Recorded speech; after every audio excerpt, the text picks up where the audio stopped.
This limited Kintsugi Heroes podcast series was made possible with grant funding from the Bupa Foundation Australia through their Community Grants program. If you'd like to find out more about Kintsugi Heroes, head to kintsugiheroes.com.au. Welcome to our Kintsugi Heroes special series, Australian Carers, where we shine a light on the stories of the important Australians who provide voluntary care for someone in need. In this, our final episode of the season, Kerry Atherton had a chat with Leonie Mulgrew, whose husband Shane was diagnosed with stage 4 melanoma in 2021. Leonie shares her journey as an unpaid carer, managing the emotional and physical challenges of caring for her husband while navigating work and COVID-19 pandemic restrictions. Now, let's get to the conversation.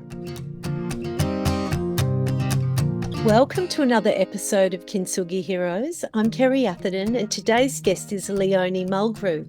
In 2021, Leonie's husband Shane was diagnosed with stage 4 melanoma. Today we're talking about Leonie's journey of caring for her husband. Welcome, Leonie. Thanks, Kerry. So 2021, your Yes, beloved Shane was diagnosed with stage 4 melanoma. he was. It should have been picked up before this stage, He knew that there was something wrong. He knew he was sick and he had a lump behind his ear, and he went to the doctors and they sent him for a ultrasound but didn't do a biopsy 6 months previously. And they should have done a biopsy, but anyway, you can't say should have, did whatever. Yeah. Things happen, but they didn't do a biopsy and they came back and said, no, it's just a cyst.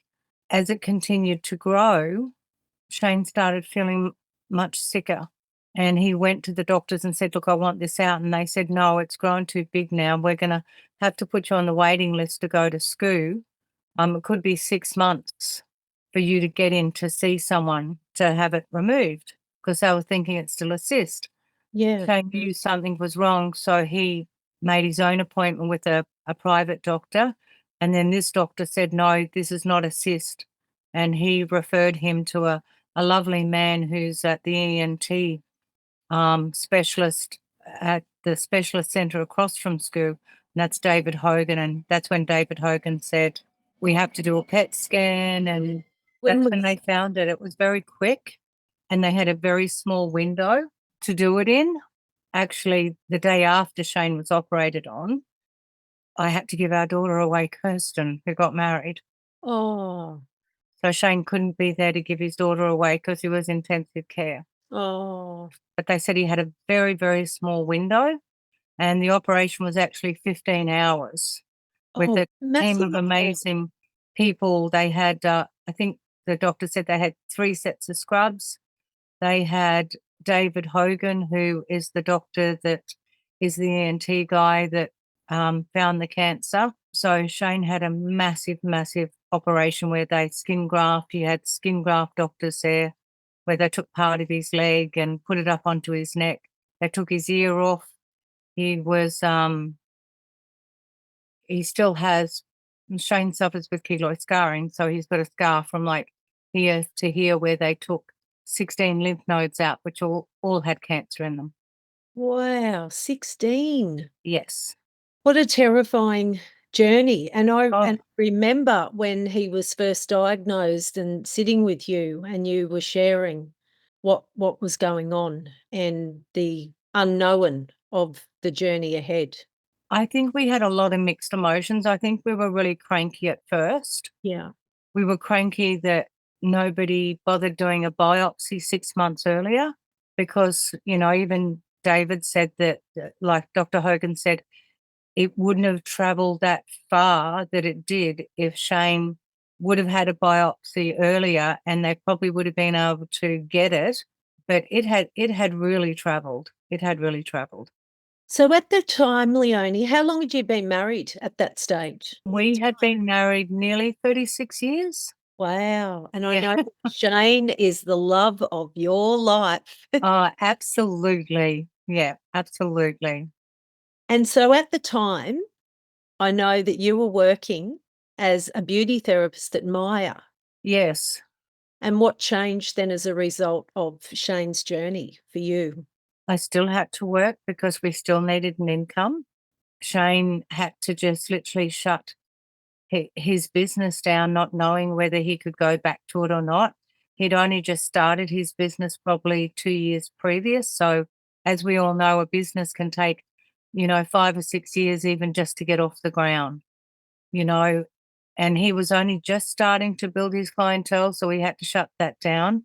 So for us to keep going, I had to work. I still had to work as a therapist, as a beauty therapist and everything. I did work for a company that was really good on backing me, as in they were very supportive of my journey with Shane, and I had enough sick days up and care days up to actually go to quite a few appointments with Shane, which was great. But it was really hard managing, keeping my face at work, keeping my, I had the faith, but it was keeping my face at work. We were wearing masks.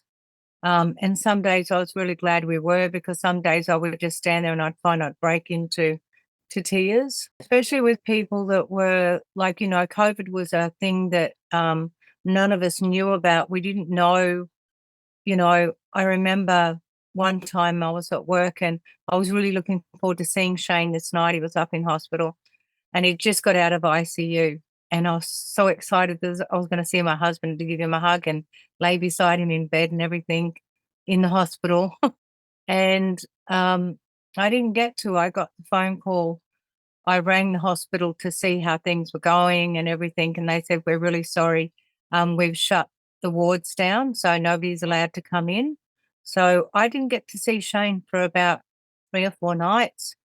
And it was really hard. Yes, we talked on the phone, but it's not like getting a hug or letting him know that it's okay and I'm there, and it's not like that, it's Yeah. when you're going through so much, you need your partner, your wife, your husband, whoever, you need them there with you. And I remember just breaking down at work, and I remember this customer, she was quite rude to me. She asked me if I was gonna get over there and serve her. Oh, And wow. she wasn't wearing a mask, and I had nothing against anybody not wearing masks, don't get me wrong, but at the time, we didn't know enough about this disease. I remember thinking to myself, "Do you not realize that I have somebody that's in hospital that's really sick and that is going through an awful lot?" And I thought to myself, "Wow, this is really, really hard." Yeah. Yeah. We never know, do we, what someone else is going through? No, we don't. We don't. And it Mhm. doesn't matter whether it's the girl or the man behind the counter serving you or the customer on the other side. We've got to learn not to judge, because Yeah. you don't know what they're going through. You don't know their journey, and you don't know if they're a bit upset or they might be a bit short or a bit cranky. Where I work now, I just say to my team members, I've got 24 team members, And and now you're at Lifeline, aren't I you? am. I am. I'm the Lifeline Pacific Amazing Paradise store work manager. there. Yes.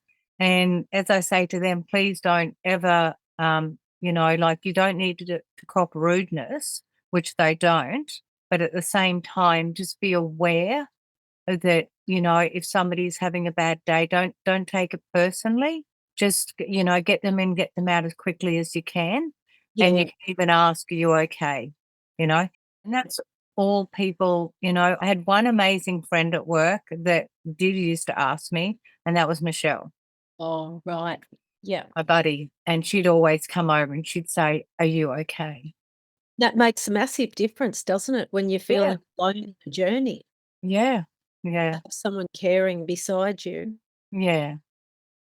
Do you think that people sometimes might not identify as carers when they're in your situation and they're having to work and they have a loved one sick? That it's almost like you're not recognised as an individual with your own needs, and it's like you've fallen into an accidental carer role? Oh, absolutely. Tell me a bit Absolutely. more about that and what your thoughts on that. Yeah. So when I was really lucky that because Shane is we did get a little bit of help from DVA because Shane was ex-Air Force. So we got a little bit of help from their counsellors, for me and for Shane, and from them in organising the days that I couldn't take Shane. They organised a taxi to pick him up from home to go for treatment, because Shane went through 7 weeks of radiation treatment at 5 days a week, and it was huge. It was huge, and it was really sad watching him go through this. On the days that were my days off from work, I took him and sat and waited on the days that I could, because also, again, due to COVID, sometimes I had to sit out in the car and wait for him while he was having his treatment. I couldn't be inside with him waiting in the waiting room. That's a whole another dimension, isn't it? A loved Different. one that was really sick, but then in the middle of COVID as well, and not Yes. knowing what was going to be thrown at you next. And like you No. said, will I be able to turn up at the hospital and see them? Is treatment going to be shut down? Like, what got And you through, Leonie, those difficult times? I think my 3 amazing children, who are, as you know, are all adults now, and they're, Kirsten and her wife Zoe, Tiana and her husband Phil, and of course our beautiful son Trent. Every one of them was there that I could just pick up the phone and have a cry, or if I didn't cry in front of Shane a lot, because Shane didn't need to see that. I didn't want him.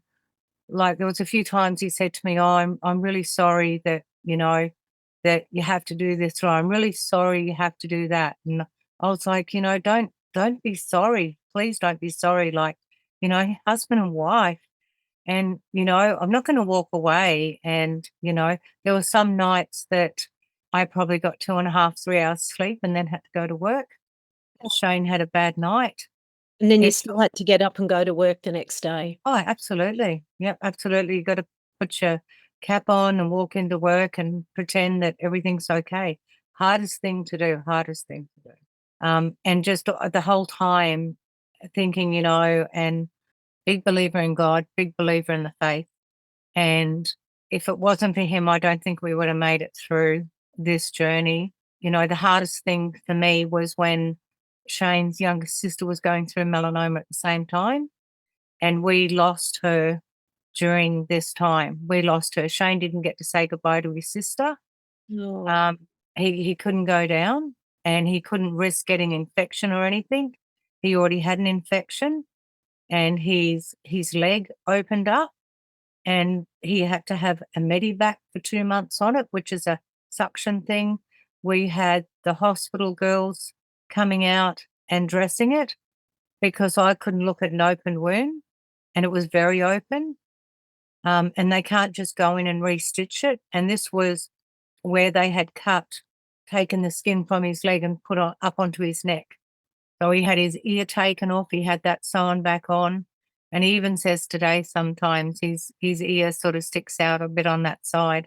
And he says, "Oh, look at my ear." And I'm like, "I don't care about your ear. I don't care about anything. You're here." So, yeah, it's been a massive journey. And until you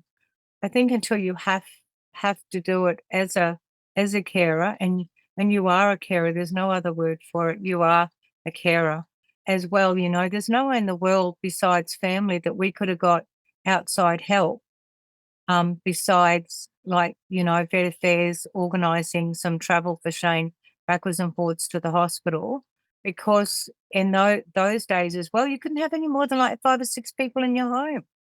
If it wasn't COVID, would have you been able to access more help? Yes. Okay. What Yes. help would have you been able to access had it not been COVID? I probably would have been able to access a bit more help through Vet Affairs to come out and keep an eye on Shane during the day and that. Because Shane thinks he's invincible, of course, like a lot of people.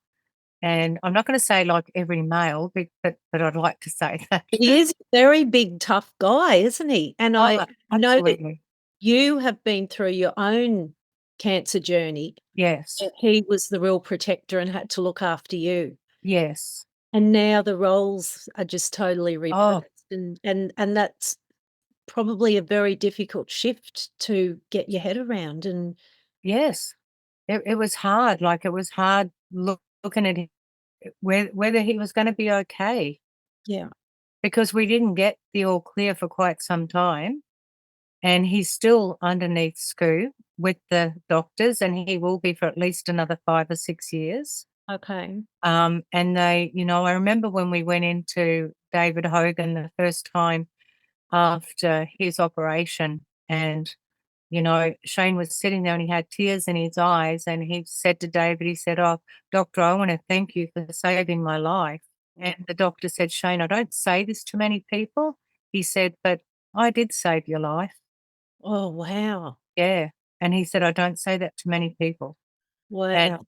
when he said to us that Shane had a very small window for this operation, and I remember seeing doctor, I think, on the Monday or the Tuesday, and he said, "Shane, we've got a very small window. We're booking the operation for Friday." And Shane said, "Oh, my daughter's getting married on Saturday. Can't we make it the following week?" And he said, "Shane, you won't be here if we make it the following week." No way, really? Yeah, yeah, yeah. It had already traveled from Wow. up here down to here. Yeah. And he said that when it gets past here, it's very hard to contain. How wonderful that you had such a caring doctor. Oh, he was beautiful. I remember him ringing me that night. I was so on edge, and I remember taking Shane to the hospital, and I did get to see him go in. And I think it was about 10 to 9 that night, and I got a phone call, and David said to me, "Leonie, I've just come out. I've just, the plastic surgeons are in with him now." Was deeper than what we thought it was, and it was more far advanced than what we thought it was. He said, "But I'm hoping, I think that we've got it." And he said, "Now it'll be up to the radiation doctor to do his bit after Shane's healed." So we had to wait for Shane to heal, because all that area then had to be done with radiation treatment. Leonie, through this time, I know you didn't have a lot of time No. for yourself, like, you were No. working round the clock, basically. Yes. What did you do other than having this amazing support of your family and your faith? What did you do at those times where you just needed a bit of self-care? Didn't you get any time to It do was no time for no self-care. time? No. No, Shane needed, when he got to about, I think it was about the 5th week, and I remember myself going through this as well, because, as you know, my journey was all around my neck as well, and radiation does burn. And I remember, I think for me, it was about my 4th or 5th week as well, that you've got to put this gel on that they give you from the hospital, and then you've got to do all these wrappings around the neck, because the skin is just red raw. It's just burnt, and it's burnt from the inside out. So I had to make sure that Shane was having his pain medication. I had to make sure that Shane was eating. I had to make sure that I was putting his gel on, and that I was being the nurse at home with the bandages. I had to make sure that if he woke up during the night, if I could help, if he, like, he spent, I think he spent about 4.5 months sleeping in in his recliner chair, because you can't lay down because of the airways and everything. And even now, he actually has a bed now that sits up, so he sleeps sitting up. And some nights he still struggles, so he might wake up and have to go to his favorite lounge and sit on that, and he might get an hour or 2 hours sleep in that and then come back to bed again. But he has to have an elevated bed. The airways are not open, they're restricted for him to breathe.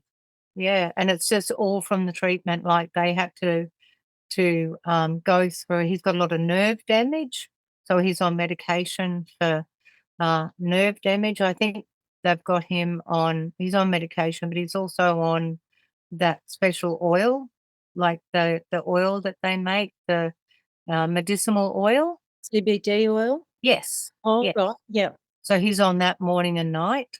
Yeah, so At what point did you feel like, because I've been interviewing a few carers now, and they talk about just having to keep going. Yes. Like that when you go through trauma and triggers, Yes. and I'm Yes. sure that this journey was probably also a massive trigger for you after going through your own cancer journey. It's funny, it was, but it wasn't, because it wasn't about me this time. Right. It was about him, Yeah. and it was about him making it through. Yeah, right. Yeah. I felt like, and even Shane said he felt it was great. Not great that I'd been through my cancer journey, but great that I had experienced some of the things that Shane was experiencing, because I was able to say to him, "It's okay." Yeah, I was able to say it's okay. Or, it plays big mind games with your head when you're going through this journey as Yeah. well. It's massive mind games. I remember, even like, not taking it away from Shane, but I even remember myself hanging the washing on the line, and those days, and I could show you what pegs I have now. I don't have coloured pegs anymore. I have stainless steel pegs or aluminium pegs, because I used to say to myself, if you don't put 2 red pegs on that sheet or 2 red pegs on that towel, it's going to come back. Right. So you developed some rituals through the fear of Oh, the absolutely. I had some real phobias and some real, that was just, and, that was just stupid to say that, but I ended up getting counseling. But I did say to Shane that, he needed to have some counseling because he was struggling big time. And then he did go and talk with someone, but then he came back to me and he said, "Oh, I'd rather talk to you." Oh, And he said, "You seem to understand more." And yeah. I think that, it was bad that I had my journey, but it was good because I really did understand a lot more. That's right. And Yeah. and you've been part of our Stories of Hope journey too, which is Yes. and shared your story. And Yes. that's the thing, isn't it? There's nobody greater to give hope to the person that's still on the journey than the person that's come out the other side. You could offer Shane was Yes. tangible hope each day to keep going. Yes, absolutely. Like, don't give up on me. And I told him, I said, "You're not getting out of marriage that easy." Yeah. Yeah. Yeah. You know? So Yeah. No, he really is the miracle man, isn't he? he is, like, not many people, live through stage 4 and Yeah. it's still here. And he's amazing. Like, yes, he's got a lot of issues that medical wise that he has to deal with after this, but he's here and they saved his life. Yeah. And we have so much to be thankful for. Both of us are grateful every day and every night before we go to sleep, we thank. And I also think of, what am I grateful for today? What's Yeah. something I can be grateful for today? You know what I mean? Like, That is and your list. yeah, yeah. Right. And it can be just one simple thing. Yes, and it releases when we do a gratitude list, it releases endorphins into our bodies, which make us feel good. Yeah, yeah. But I feel for all the carers out there, because it really is hard, and especially when it's a loved one, because I think it's even, I found it harder, because for me, when I was going through mine, it was just to survive every day, going to myself, "Yep, you're going to make it. You're going to be fine. You can do this. You got this. You got this." And then I remember when I finished, and Shane said the same thing when he finished treatment. He looked back and went, "Oh, did that just happen? Did Right? I just go through that? Did that just happen?" For us, with Shane, it probably consumed 6 months of my working life. And then, but it still continues. Like, I still, if I could tell you, Kerry, like every second or third night, he'll wake up and I'm still rolling over going, "Shane, are you okay?" And he says, "Yeah, I'm fine. You go back to sleep," or, yeah. Has there been the point yet where you felt like moving like, so going on from what I was talking about before, about being in that maintenance mode and having to keep going and not being in a secure enough space to actually stop and grieve what's just happened. Have you actually come to that point yet where you feel like you've been able to let the trauma go and go, "Oh, okay, now I can kind of start to process things"? Yes. Yes, I have. When did that happen for you, Leonie? Probably about probably this time last year when Shane and I got, when Shane was sick and going through treatment, we bought a caravan Oh, like right. everybody does. Yeah. And then we went away on a few trips with that caravan. It was too big for, like, even though I towed it because Shane couldn't turn his neck. Oh, so you had to drive. Oh yeah, I towed the van. It was Yeah, a right. 18-foot Jayco Starcraft or something. Wow. Anyway, we took that away a few times. First time was up to Rainbow, and that was really good for Shane because he got to just sit there and look at the ocean, and he was away from everything. He didn't have to worry. So we did that, and then I decided that was too big, and it was too big for our yard. We'd argue every time we went to get it in. So then we decided that we would buy a 13-foot hybrid that pops out to a 16-foot, and it's off-road, and it's much better for us. So we did that. And then this time last year we were actually on a road trip, and we went down to Lake Macquarie, and this is probably the first time that either of us just let go of everything. We had a lot of tears, we had a lot of healing. We sat and watched the ocean. It was freezing, but it was the best time to go down there because nobody's there. They're all up here. I used to live at Lake Macquarie, so Oh, did you? it is in Newcastle. Yes, just Yeah, beautiful. it's a lovely place, isn't Yeah, it? just beautiful. We have friends down there. So we went down to see our friends, but on the way we stopped at a few magic places. So we did Crescent Head, which was lovely, and the Waves National Park, which was really quiet. We did Trial Bay National Park where the whales were going through and the kangaroos were on the beach. We really, really enjoyed that.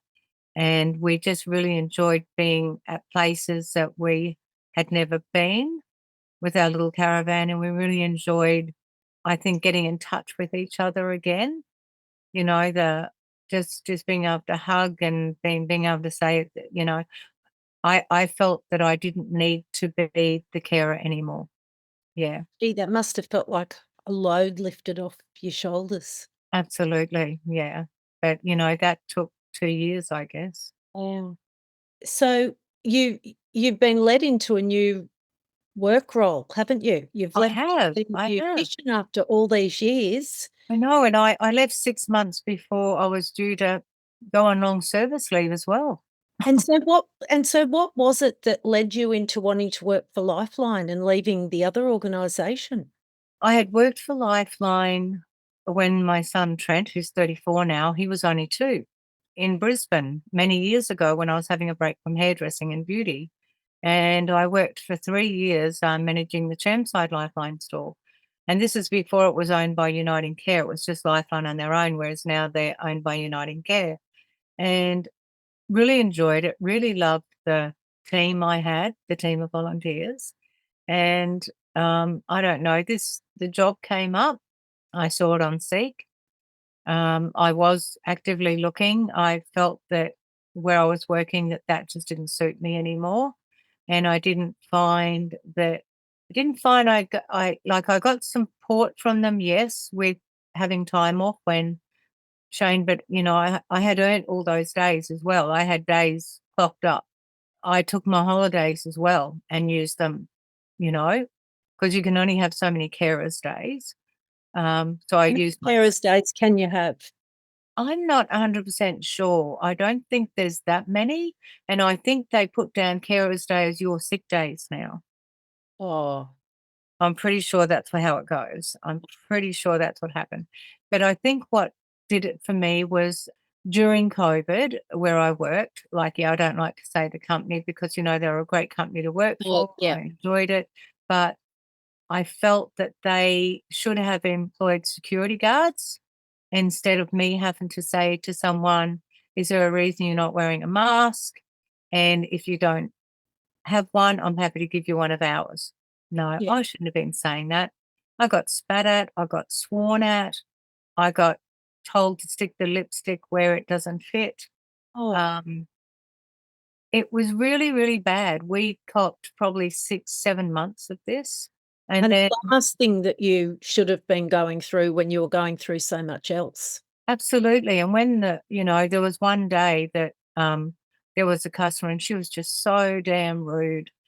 I remember turning around, and I would never treat a customer like this. I've been in customer service all my life. and I love looking after and spoiling people. So I'm very respectful of people. So I would never say this, but I did. And I just sort of said to her that I don't get paid enough to cop your crap. And I said to her, let me get a manager for you. And I walked off and I left her. Yeah. And then I went in the beauty room and cried. Oh, And then I should got that should that reprimanded and I got given a written warning for that. Oh, wow.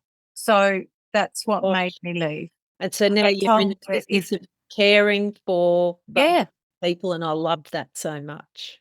and I got told Perfect person. yeah, thank you, honey, but I got told that that if the circumstances weren't with Shane the way they were, that I wouldn't have had a job, that I would have been, it would have been a code of conduct right there on the spot gone. So instead, they gave me a written warning. And I thought, wow. And that was for me why I decided that I probably didn't fit that mold anymore for what they were looking for. Yeah, yeah. And yeah, and I thought to myself, you know what do I want? What do I want out of I've only got a few years left of working. What do I want? And I thought, I want to be happy. I want to be somewhere where I can make people smile. I want to have quality of life that I don't have to work weekends anymore and Yeah. not do Thursday nights or public holidays or I did all that. I did all that for years and years and years. And I thought, you know what? It's up to me. And when the job came along at Lifeline, it was really funny when I went for the interview. My lovely boss, Roy, who's in charge of the Sunshine Coast, he's really funny. But I met Roy many years ago when he first joined Lifeline in Brisbane. And I remember going into the office and I said to him, oh, you probably remember me when I was a size 8 or something. And he said, oh, yeah, and you probably remember me when I had hair because he's bald. Oh. So it was meant to be. Yeah. And I'm really loving what I do. And Shane's amazing. Some days if somebody's sick or whatever and I can't get out to do things, Shane will come down and help me. He'll come down and help lock up or he'll vacuum or he'll do something to help. Yeah, and it sounds like more than a job. It sounds like a purpose also, which is so Oh, isn't it? absolutely. Yeah. We're making people, we're helping people, we're making people feel good. Hopefully we're helping them to live within what budget they've got. And we're also not forgetting what we're there for. We're there for the crisis centre. Yeah. We've got the crisis centre at Maroochydore, which is 24/7. We have 150 volunteers Wow. at the Sunshine Coast. Wow. And they work 4-hour shifts at different times. And as I said, 24/7. And, when I actually visited the crisis centre last week, and it was really great because I've never been there. And they invited some of the store managers up to have a look at what goes on. And, one of the statistics that we asked about and was quite scary was they take last financial year, they took 23,000 calls here on the Sunshine Coast. Oh my goodness. 23,000. Wow. Okay, fair enough, not all of them were suicide. You've got very lonely people out there Yeah, that just needed to talk. that's a lot of And balls, isn't it? yeah, but we would probably say 65% of those calls were suicide. So knowing that I'm in the shop and I'm making it look good and I'm, the shop smells great. I merchandise it beautifully. You can walk in and know what you're looking for and I can help you and so can my team. They say your vibe, your tribe. Yeah. When I first went to that store, there was only about 7 volunteers. And as I said, I have 24 or 25 volunteers. Oh, that's so great. So I have some wonderful energy and I've got some wonderful people working with me and they all come from all different walks of life. I have nurses, I have ex-Woolworths managers. It's amazing. It's just amazing. Yeah. Leonie, when you were going through the middle of caring for Shane, and like Yes. we said before, you didn't have a lot of time, but were No. there any external groups that you reached out to or were part of that helped you as a carer in any way? I'd have to say stories of hope. Oh, really? Yeah, yeah. I'd have Oh, to say stories of hope because makes my heart happy. you guys, when yous knew what I was going through, Yeah. and I didn't come along all the time, but when I did come along, I got lots of hugs, and I got "How's Shane?" And at different times, I might text you and say, "Look, I can't make it this month," or whatever, or it was always "How's Shane?" And if you need anything, reach out, and you always said reach out. So I didn't always reach out. I was trying to be courageous. Oh, But it was good for me, on the times where I did go along to a Stories of Hope because I got to hear other people's stories and realized that what I was doing and everything wasn't half as what these other people had been going through or just gone through. So right. So it caused you to come away with a sense of gratitude. Is that what you're saying? absolutely, yeah. It was Oh, like you go home and you still have this wonderful person at home. He's yeah. alive. He's going to be okay. Yeah. You talk to other people. I remember being at a story one night where a girl had lost, I think it was her sister and her mum, and it was really, really sad. And I thought, oh my God, she's lost so many people that were so close to her and so dear to her. And then I remember going another time, and I think it was quite confronting, one of the stories, but at the same time, I walked away feeling, I won't mention the story, but it was No, quite confronting. yeah. And I walked away feeling extremely grateful. And, even though I don't know a lot of the newbies at Stories of Hope, I still recognize a lot of the faces that have been there the same time as me. And, it's really nice, you go along and you feel welcomed and get a hug. I see Stuart sometimes, and he's a real inspiration. I watch Luke Vaughan's story on, his Instagram and Facebook page all the time, and his lovely wife, and, what an inspiration those people are. So, I guess I got my inspiration, to keep going and to Oh, be that's so thankful great to hear. from all the people I met from Stories of Hope and from my beautiful, friend Michelle, and also, my beautiful friend Vivian, Vivian and Barry. Vivian's been, Yes. one Yeah. of my friends for 45, 46 years. Yeah. She was one of my bridesmaids when I got married, and Oh, wow. yeah. Yeah, what I'm hearing is for somebody that is in a carer role, connection to something outside the current situation that you're in is just really vitally important, as is having a purpose. Yes, because you're actually running on empty the whole time. Yeah. You're running on empty, you're empty. You don't know how to feel, you don't know how to, comprehend what's happening. So you need something outside to come and fill you up. Yes, you do. Your cup still needs to be half full. Yeah.